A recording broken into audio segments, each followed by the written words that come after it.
ACL reconstruction surgery ചെയ്ത് കഴിഞ്ഞാൽ പഴയ പോലെ തന്നെ എല്ലാ കാര്യങ്ങളും ചെയ്യാൻ പറ്റുമോ? ഞാൻ കേട്ടിരിക്കുന്നതൊക്കെ സർജറി കഴിഞ്ഞു കഴിഞ്ഞാൽ ലിമിറ്റേഷൻസ് ഉണ്ടാവുമെന്നും സർജറി ചെയ്ത് കഴിഞ്ഞാൽ മുട്ടുമടക്കാൻ പറ്റില്ലെന്നും നടക്കാൻ പറ്റില്ലെന്നും ഒക്കെയാണ് എന്ന് പലരും പറയാറുണ്ട്. ഇനി അത് നിങ്ങൾ തിരുത്തേണ്ട ടൈം ആയിട്ടുണ്ട്. കാരണം ലിഗമെന്റ് ഇഞ്ചുറി ഉണ്ടായി കഴിഞ്ഞു കഴിഞ്ഞാൽ ലിഗമെന്റ് റിപ്പയർ ചെയ്യണോ അതോ ലിഗമെന്റ് റീകൺസ്ട്രക്ഷൻ സർജറി ചെയ്യണോ? എല്ലാവർക്കും ഏറ്റവും കൂടുതൽ ഡൗട്ടുള്ള ഒരു കാര്യമാണ്.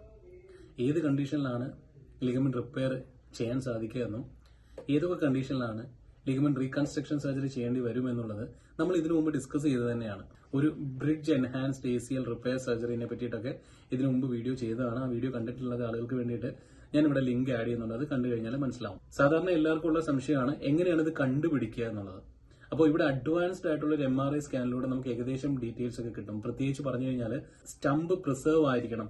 ACL ലിഗമെന്റ് പൊട്ടിപ്പോകുന്ന സമയത്ത് സ്റ്റംപ് പ്രിസർവ് ആയിരിക്കുന്നെങ്കിൽ നമുക്ക് റിപ്പയർ ചെയ്യാൻ പറ്റുമെന്നും, എന്നാൽ ആ സ്റ്റംപ് ഒട്ടും തന്നെ അവിടെ ഇല്ലെങ്കിൽ നമ്മൾ റീകൺസ്ട്രക്ഷൻ തന്നെ ചെയ്യണമെന്നും നമ്മൾ ഇതിനു മുമ്പ് ഡിസ്കസ് ചെയ്തതാണ്. അപ്പോൾ ഈ സ്റ്റംപ് പ്രിസർവ് ആയിട്ടുണ്ടോ ഇല്ലയോ എന്നുള്ളത് അറിയണ്ടേ? ഇവിടെ MRI സ്കാൻ വഴി മാത്രമല്ല, ചില സമയത്ത് ഈ ഹിസ്റ്ററി ഓഫ് ഇഞ്ചുറി മനസ്സിലാക്കാൻ സാധിക്കും. ചില കണ്ടീഷനിൽ പറഞ്ഞു കഴിഞ്ഞാൽ contact versus non contact injuries ഉണ്ട്. ചില ഇഞ്ചുറി മെക്കാനിസം കേൾക്കുമ്പോൾ തന്നെ നമുക്ക് മനസ്സിലാവും അവിടെ സ്റ്റംപ് പ്രിസർവ് ആകാനായിട്ട് എന്തെങ്കിലും ചാൻസ് ഉണ്ടോ ഇല്ലയോ എന്നുള്ളത്. ഉദാഹരണത്തിന് പറഞ്ഞു കഴിഞ്ഞാൽ ഹൈപ്പർ എക്സ്റ്റൻഷൻ ഇഞ്ചുറിയാണ്, മുട്ട് ഹൈപ്പറായിട്ട് എക്സ്റ്റെൻഡ് ചെയ്തതിനു ശേഷമാണ് ഇഞ്ചുറി സംഭവിച്ചതെങ്കിൽ പ്രോക്സിമൽ ഫെമറൽ അറ്റാച്ച്മെന്റിലാണ് ഇഞ്ചുറി സംഭവിച്ചതെന്ന് നമുക്ക് പറയാൻ പറ്റും. ഇങ്ങനെയുള്ള കണ്ടീഷനിൽ നമുക്ക് റീകൺസ്ട്രക്ഷന് പകരം റിപ്പയർ പോസിബിൾ ആയിരിക്കും. പക്ഷെ ഇതിനും ക്രൈറ്റീരിയാസ് ഉണ്ട്. ഇഞ്ചുറി ഉണ്ടായി കഴിഞ്ഞതിന് ശേഷം ഇത്ര നാളെ പാടുള്ളൂ. അതുപോലെ തന്നെ റിപ്പീറ്റഡ് ആയിട്ട് ഇഞ്ചുറി ഉണ്ടാവാൻ പാടില്ല. സിവിയർ എപ്പിസോഡ്സ് ഓഫ് ബക്കിളിംഗ് അങ്ങനെയുള്ള കാര്യങ്ങളൊന്നും ഉണ്ടാവാൻ പാടില്ല. സാധാരണ സിംഗിൾ എപ്പിസോഡ്സ് ഒക്കെ ആണെങ്കിൽ മാത്രമേ ഇത് പോസിബിൾ ആകുള്ളൂ. ഇങ്ങനെ പല ഫാക്ടേഴ്സ് ഉണ്ട്. അതും ആർത്രോസ്കോപ്പിയിലൂടെ കൺഫേം ചെയ്യേണ്ട ആവശ്യമാണ്. ഈ പറഞ്ഞ ഇഞ്ചുറിയുടെ ഹിസ്റ്ററി മനസ്സിലാക്കുമ്പോൾ തന്നെ ഏകദേശം ഒരു ഐഡിയ കിട്ടും. പിന്നുള്ള ഒരു അഡ്വാൻസ് MRI സ്കാനിങ്ങിലൂടെ കുറച്ചും കൂടെ ക്ലാരിറ്റി കിട്ടും. അതിനുശേഷം ക്ലാരിറ്റി കിട്ടുന്നത് ആർത്രോസ്കോപ്പിക് എക്സാമിനേഷനിൽ കൂടിയാണ്. ആർത്രോസ്കോപ്പിക് എക്സാമിനേഷൻ എന്ന് വെച്ച് കഴിഞ്ഞാൽ മുട്ടിനകത്തേക്ക് ക്യാമറ ഇറക്കി നോക്കുന്നതാണ്. അപ്പോൾ ഈ പറഞ്ഞ ഇഞ്ചുറീസ് ഒക്കെ കണ്ട് മനസ്സിലാക്കിയിട്ട് അതനുസരിച്ചുള്ള കാര്യങ്ങൾ ചെയ്യാൻ സാധിക്കും. അപ്പോൾ ഇത്രയും കാര്യങ്ങൾ മനസ്സിലാക്കിയാലേ നമുക്കവിടെ റിപ്പയർ പോസിബിൾ ആണോ റീകൺസ്ട്രക്ഷൻ പോസിബിൾ ആണോ ഇല്ലയോ എന്നുള്ളത് പറയാൻ സാധിക്കുള്ളൂ. ഇവിടെ ഒരു കാര്യം പ്രത്യേകം പറയുകയാണ്, ഇതിനുവേണ്ടി മാത്രമായിട്ട് ആർത്രോസ്കോപ്പി ചെയ്യുന്നത് ആരും സജസ്റ്റ് ചെയ്യാറില്ല. കാരണം അതും ഒരു സർജിക്കൽ പ്രൊസീജിയറാണ്. സാധാരണ രീതിയിൽ ഇങ്ങനെ ഇഞ്ചുറി സംഭവിക്കുമ്പോൾ ആർത്രോസ്കോപ്പിയിലേക്ക് സർജറിക്ക് വേണ്ടി റെഡി ആയിട്ട് നിങ്ങൾ ആർത്രോസ്കോപ്പി ഒക്കെ ചെയ്യുന്ന സമയത്ത് ഒരുപക്ഷെ അവിടെ സ്റ്റംപ് പ്രിസർവ്ഡ് ആണ്, ഹെൽത്തി ആയിട്ടാണ് ആ സ്റ്റംപ് നിൽക്കുന്നത്. രണ്ട് സൈഡിലും ഈ ACL ലിഗമെന്റിന്റെ റിമൈനിങ്സ് ഉണ്ട്. അത് കൂട്ടിച്ചേർക്കാനായിട്ടുള്ള വഴിയുണ്ട്. ഒരുപക്ഷെ ബെയർ പോലുള്ള സർജിക്കൽ ടെക്നിക്കുകളൊക്കെ ചെയ്യാൻ പറ്റുമെന്ന് തോന്നിക്കഴിഞ്ഞാൽ സർജൻ തന്നെ അത് നിങ്ങളോട് സജസ്റ്റ്. ഇനി അതിന് പോസിബിൾ അല്ലെങ്കിൽ അവിടെ റീകൺസ്ട്രക്ഷൻ എന്നുള്ള ഒരു ഓപ്ഷൻ മാത്രമേ ഉള്ളൂ. അതും നിങ്ങളോട് പറഞ്ഞതിന് ശേഷം ഈ സർജറി ചെയ്യും. അപ്പൊ ഇവിടെ നിങ്ങൾ എനിക്ക് റിപ്പയർ മാത്രം ചെയ്യാൻ താല്പര്യമുള്ളൂ, എനിക്ക് റീകൺസ്ട്രക്ഷൻ ചെയ്യാൻ താല്പര്യമില്ല എന്ന് പറഞ്ഞിട്ട് ഏത് സർജിക്കൽ പ്രൊസീജിയർ ആണോ നിങ്ങൾക്ക് ആവശ്യമുള്ളത് നിങ്ങളുടെ ലെഗിന്റെ ലെങ്ത് അനുസരിച്ചിട്ടും അവിടെ മുട്ടിലുള്ള ലിഗമെന്റിന്റെ ക്വാളിറ്റി അനുസരിച്ചിട്ടും ഒക്കെയാണ് അത് സെലക്ട് ചെയ്യുക. ഇനി ഗ്രാഫ്റ്റിന്റെ കാര്യത്തിൽ പറഞ്ഞാലും ഇങ്ങനെ തന്നെയാണ്. എനിക്ക് ഹാംസ്ട്രിംഗ് ഗ്രാഫ്റ്റ് മാത്രം എടുത്താൽ മതി, എനിക്ക് ക്വാഡ്സ് ഗ്രാഫ്റ്റ് ആണ് കൂടുതൽ കുറച്ചും കൂടെ താല്പര്യം. ഇതൊന്നും നിങ്ങളുടെ ഡിസിഷൻ അനുസരിച്ചിട്ടല്ല. സർജറി ചെയ്യുന്ന സർജനാണ് അത് തീരുമാനിക്കുക ഏത് ഗ്രാഫ്റ്റ് വേണം. ചില സമയത്തൊക്കെ മൾട്ടിപ്പിൾ ഗ്രാഫ്റ്റ് എടുക്കാറുണ്ട്. ഒരു ഗ്രാഫ്റ്റിന് ലെങ്ത് പോരാ എന്ന് തോന്നിയാലോ അതിന് തിക്നെസ് ഒക്കെ പോരാ എന്ന് തോന്നിയാലോ മൾട്ടിപ്പിൾ ഗ്രാഫ്റ്റ് ഒക്കെ എടുക്കാറുണ്ട്. ഇതൊക്കെ കംപ്ലീറ്റ്ലി സർജന്റെ ഡിസിഷന് വിട്ടുകൊടുക്കുക. വെറുതെ അവിടെ കയറി അഭിപ്രായങ്ങളൊക്കെ പറഞ്ഞ് കൺഫ്യൂസ് ആക്കണ്ട, പേടിക്കേണ്ട ആവശ്യമൊന്നുമില്ല. എല്ലാവരും ചെയ്യുന്നത് സർജിക്കൽ ടെക്നിക്ക് ഇപ്പൊ മോസ്റ്റ് അഡ്വാൻസ്ഡ് ടെക്നിക്ക് തന്നെയാണ് ചെയ്യുന്നത്. അതോർത്തിട്ട് നിങ്ങൾ പേടിക്കേണ്ട. നിങ്ങൾ സ്കിൽഡ് ആയിട്ടുള്ള ഒരു ഓർത്തോ സർജനെ കൺസൾട്ട് ചെയ്താൽ മതി. ഇതിനനുസരിച്ചിട്ടുള്ള അഡ്വൈസസ് നിങ്ങൾക്ക് കിട്ടും. അതുപോലെ തന്നെ സ്കിൽഡ് ആയിട്ടുള്ള ഏറ്റവും അഡ്വാൻസ്ഡ് ടെക്നിക്ക് ചെയ്യുന്ന എല്ലാവരും നിങ്ങളോട് റീഹാബ് പ്രോട്ടോകോളിന്റെ ഇമ്പോർട്ടൻസ് പറഞ്ഞു തരും. അത് ചെയ്യണം എന്നും പറയും. ഇപ്പോഴും ആരെങ്കിലും നിങ്ങൾക്ക് ഈ അഡ്വൈസ് ഒന്നും തരുന്നില്ലെങ്കിൽ ഒരു കാര്യം മനസ്സിലാക്കുക, അവർ സർജിക്കൽ ടെക്നിക്കിൽ മാത്രമേ കോൺസെൻട്രേറ്റ് ചെയ്യുന്നുള്ളൂ. നിങ്ങളുടെ ലോങ് ടേം റിക്കവറിലേക്ക് അവർ കോൺസെൻട്രേറ്റ് ചെയ്യുന്നില്ല എന്നുള്ളതാണ് അതിന്റെ യാഥാർത്ഥ്യം. അപ്പോൾ ഇവിടെ പ്രത്യേകം ശ്രദ്ധിക്കുക, ഈ ലോങ് ടേം റിക്കവറി ഫോക്കസ് ചെയ്തിട്ട് നിങ്ങൾക്ക് ചെയ്തിരിക്കുന്ന സർജിക്കൽ ടെക്നിക്ക് അനുസരിച്ചിട്ട് വേണം നിങ്ങൾ റീഹാബ് പ്രോട്ടോകോൾ സെലക്ട് ചെയ്യാനായിട്ട്. അല്ലാണ്ട് ജനറൽ ആയിട്ടുള്ള സർജിക്കൽ ടെക്നിക്ക് ചെയ്തിട്ട് ഈ സർജറിയിൽ ചെയ്തു വെച്ചിരിക്കുന്നതെല്ലാം കൂടി നശിപ്പിക്കരുത്. അപ്പോൾ പ്രത്യേകം സ്കിൽഡ് ആയിട്ടുള്ള ഒരു ടീമിന്റെ അടുത്ത് നിന്ന് തന്നെ നിങ്ങൾ ഈ റീഹാബ് പ്രോട്ടോകോൾ ചെയ്യുക. ഇനി ഒരു കാര്യം കൂടെ പറയാം. ആരെങ്കിലും നിങ്ങളോട് പറയാണ് റീഹാബ് ഒന്നും ഇപ്പൊ ചെയ്യണ്ട, ഇപ്പോൾ റെസ്റ്റ് മാത്രം എടുത്താൽ മതി, അതിനുശേഷം നമുക്ക് പതുക്കെ റീഹാബ് ചെയ്യാം എന്ന് നിങ്ങൾ പറയുമ്പോൾ അവിടെ നിങ്ങളുടെ സർജന് അറിവില്ലായ്മ കൊണ്ട് പറയുന്നതൊന്നല്ല അത്. അവർക്ക് പേടിയാണ്. കാരണം എന്താണ്, അവര് സർജറി ചെയ്ത് വെച്ചിരിക്കുന്ന ആ ടെക്നിക്കില് ആരെങ്കിലും എന്തെങ്കിലുമൊക്കെ ചെയ്തിട്ട് അത് നശിപ്പിക്കുമോ അല്ലെങ്കിൽ അവിടെ എന്തെങ്കിലും പ്രശ്നങ്ങൾ വരുമോ എന്ന് അവർക്ക് പേടിയാണ്. അവരെ പറഞ്ഞിട്ട് കാര്യമില്ല. നിങ്ങളാണെങ്കിലും നിങ്ങൾ ചെയ്യുന്ന ഒരു കാര്യം നന്നായിരിക്കണം എന്നല്ലേ ആഗ്രഹിക്കുള്ളൂ. അപ്പോൾ ഇവിടെ അവർക്ക് കോൺഫിഡൻസ് ഉണ്ടെങ്കിലേ അവർ കോൺഫിഡൻസ് ഉള്ള ഒരു ഫിസിയോതെറാപ്പി ടീമിലേക്ക് നിങ്ങളെ സജസ്റ്റ് ചെയ്യുള്ളൂ. അവർക്ക് കോൺഫിഡൻസ് ഇല്ലാത്തൊരു ഫിസിയോതെറാപ്പി ടീമാണ് അവർക്ക് ചുറ്റുമുള്ളെങ്കിൽ അവരെന്ത് പറയും? ശരിയായ രീതിയിൽ നിങ്ങൾ ഇതെല്ലാം ഉണങ്ങിക്കഴിഞ്ഞതിന് ശേഷം മാത്രം ഈ പറഞ്ഞ റീഹാബ് പ്രോട്ടോകോൾ ചെയ്താൽ മതി എന്ന് പറയും. അപ്പോൾ അതുകൊണ്ട് തന്നെ എൻ്റെ സർജൻ റീഹാബ് പ്രോട്ടോകോൾ എന്നോട് ചെയ്യേണ്ടെന്നാണ് പറഞ്ഞത്. അതിന് കാരണം ഒറ്റ ഒന്നാണ്, അവർക്ക് കോൺഫിഡൻറ്റ് ഇല്ല. എന്താണ്, ആരെങ്കിലും എന്തെങ്കിലുമൊക്കെ ചെയ്യിച്ചിട്ട് ഇത് നശിപ്പിക്കുമെന്ന് അവർക്ക് പേടിയുണ്ട്. അല്ലാണ്ട് അവർക്ക് സർജറി ചെയ്ത ടെക്നിക്കൽ പേടി ആയതുകൊണ്ട് ഒന്നുമല്ല. ആരെങ്കിലും എന്തെങ്കിലും ചെയ്തിട്ട് ഇത് നശിപ്പിക്കുമോ എന്നൊരു പേടി കാരണമാണ്.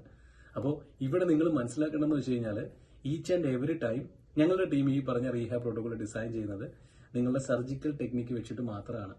സർജിക്കൽ ടെക്നിക്ക് നിങ്ങൾക്ക് ഇതിനു മുമ്പ് നടന്നിരിക്കുന്ന ഇഞ്ചുറിയും ആ MRI റിപ്പോർട്ടും അതിനുശേഷമുള്ള ഓപ്പറേറ്റീവ് നോട്ട്സും ഒക്കെ നോക്കിയിട്ടാണ് നിങ്ങൾക്ക് റീഹാബ് പ്രോട്ടോകോൾ ഡിസൈൻ ചെയ്യാം.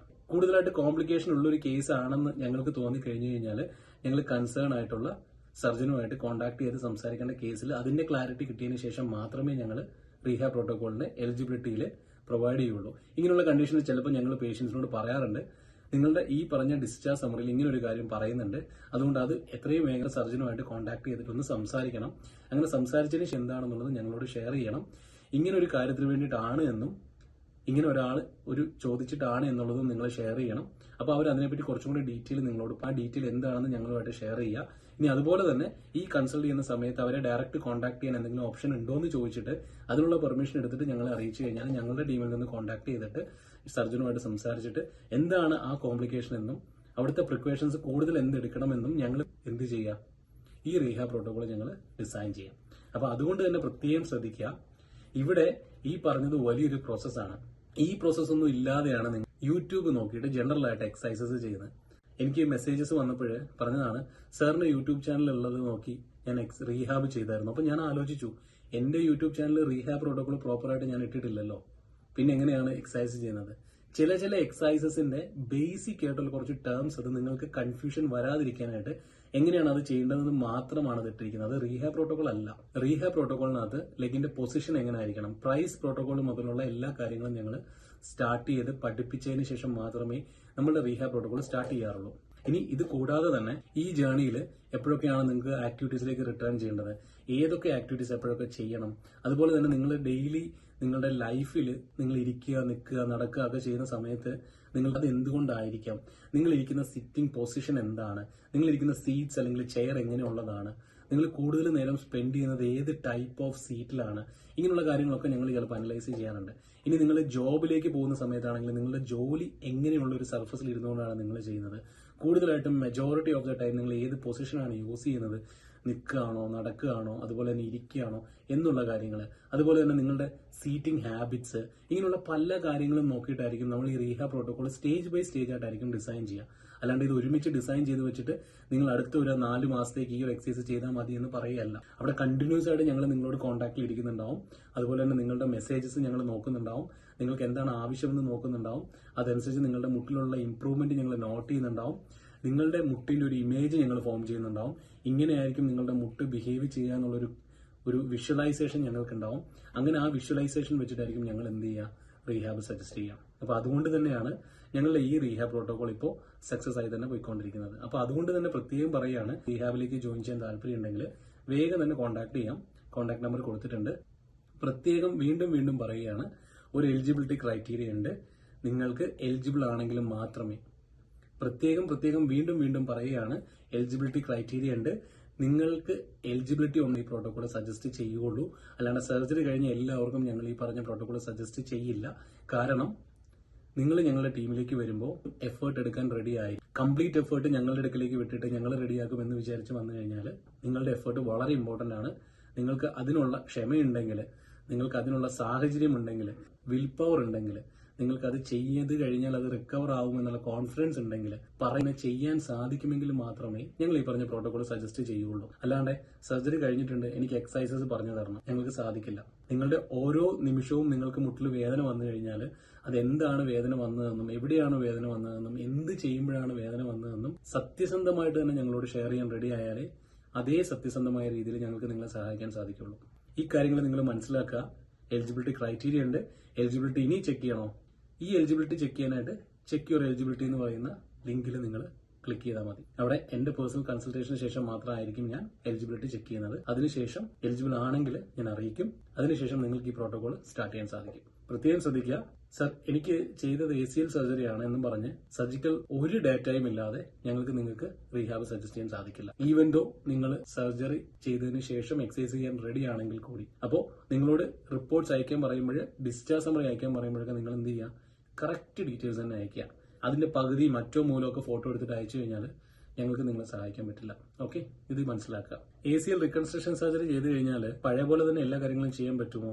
ഞാൻ കേട്ടിരിക്കുന്നതൊക്കെ സർജറി കഴിഞ്ഞു കഴിഞ്ഞാൽ ലിമിറ്റേഷൻസ് ഉണ്ടാവുമെന്നും സർജറി ചെയ്ത് കഴിഞ്ഞാൽ മുട്ടുമടക്കാൻ പറ്റില്ലെന്നും നടക്കാൻ പറ്റില്ലെന്നും ഒക്കെയാണ് എന്ന് പലരും പറയാറുണ്ട്. ഇനി അത് നിങ്ങൾ തിരുത്തേണ്ട ടൈം ആയിട്ടുണ്ട്. കാരണം നിങ്ങൾ നമ്മുടെ ചാനലിൽ ഓൾറെഡി അപ്ലോഡ് ചെയ്തിരിക്കുന്ന വീഡിയോസ് മുഴുവൻ കണ്ടു കഴിയുമ്പോൾ നിങ്ങൾക്ക് മനസ്സിലാവും ഇത് റിക്കവറി വരാനായിട്ടുള്ള ഓപ്ഷൻ എന്താണെന്നും എന്താണ് ACL ഇഞ്ചുറി എന്നും അതിന് എന്തൊക്കെ ഓപ്ഷൻസ് ഉണ്ടെന്നും ഈ പറഞ്ഞ കാര്യങ്ങളൊക്കെ മനസ്സിലാവും. ഇനി ഇത് മനസ്സിലാക്കിയിട്ടും കൂടുതൽ സംശയമുള്ള ആളുകൾക്ക് വേണ്ടിയിട്ട് ഞങ്ങൾ എന്ത് പ്രൊവൈഡ് ചെയ്തിട്ടുണ്ട്, ചാറ്റ്സ് ഓപ്പൺ ആക്കിയിട്ടുണ്ട്. അപ്പോൾ അങ്ങനെയുള്ളപ്പോൾ നിങ്ങൾക്ക് എന്ത് ചെയ്യാം, നമ്മുടെ വാട്സ്ആപ്പ് നമ്പർ കൊടുത്തിട്ടുണ്ട്. ഈ വാട്സ്ആപ്പ് നമ്പറിലേക്ക് കോൺടാക്ട് ചെയ്യാം. അതല്ലാണ്ട് ഞങ്ങളുടെ ഗ്രൂപ്പിന്റെ ലിങ്കും കൂടി ഞങ്ങൾ ഷെയർ ചെയ്തിട്ടുണ്ട്. ഗ്രൂപ്പിലേക്ക് മെമ്പറായി കഴിഞ്ഞു കഴിഞ്ഞാൽ ഞങ്ങൾ ഇടുന്ന അപ്ഡേറ്റ്സും കാര്യങ്ങളും നിങ്ങൾക്ക് എത്രയും പെട്ടെന്ന് തന്നെ ലഭിക്കും. അത് കൂടാതെ നിങ്ങൾ അതിൽ മെസ്സേജസ് പരസ്പരം അയക്കുമ്പോൾ അത് ഞങ്ങളുടെ ടീം മോണിറ്റർ ചെയ്യുന്നുണ്ടാവും. ഇമ്പോർട്ടന്റ് ആയിട്ടുള്ള ഏതെങ്കിലും കോൺവെർസേഷനിൽ എന്തെങ്കിലും കറക്ഷൻസ് വേണമെന്ന് ഞങ്ങൾക്ക് തോന്നിക്കഴിഞ്ഞാൽ ഇമ്മീഡിയറ്റ് ആയിട്ട് തന്നെ ടീം അത് എന്നെ അറിയിക്കുകയും അതിനുശേഷം ഞാൻ അതിൽ വേണ്ട ഗൈഡൻസ് തരികയും ചെയ്യാറുണ്ട്. ഈ പറഞ്ഞ ഫെസിലിറ്റീസ് ഒക്കെ നമ്മളുടെ ടീമിൽ നിന്ന് മാത്രമാണ് ലഭിച്ചുകൊണ്ടിരിക്കുന്നത്. അപ്പോൾ ACL രംഗത്തും മെനിസ്കൽ രംഗത്തും PCL രംഗത്തും അതുപോലെ തന്നെയുള്ള മറ്റ് മുട്ട് റിലേറ്റഡ് ഏത് ലിഗമെന്റ് രംഗത്തും നിങ്ങൾക്ക് ബുദ്ധിമുട്ട് അനുഭവിക്കുന്നുണ്ടെങ്കിൽ നിങ്ങൾ ഒരു കാര്യം ചെയ്താൽ മതി, ഞങ്ങളെ കോൺടാക്ട് ചെയ്താൽ മതി. ഞങ്ങൾക്ക് അതിനുള്ള സൊല്യൂഷൻ നിങ്ങൾക്ക് തരാൻ സാധിക്കും.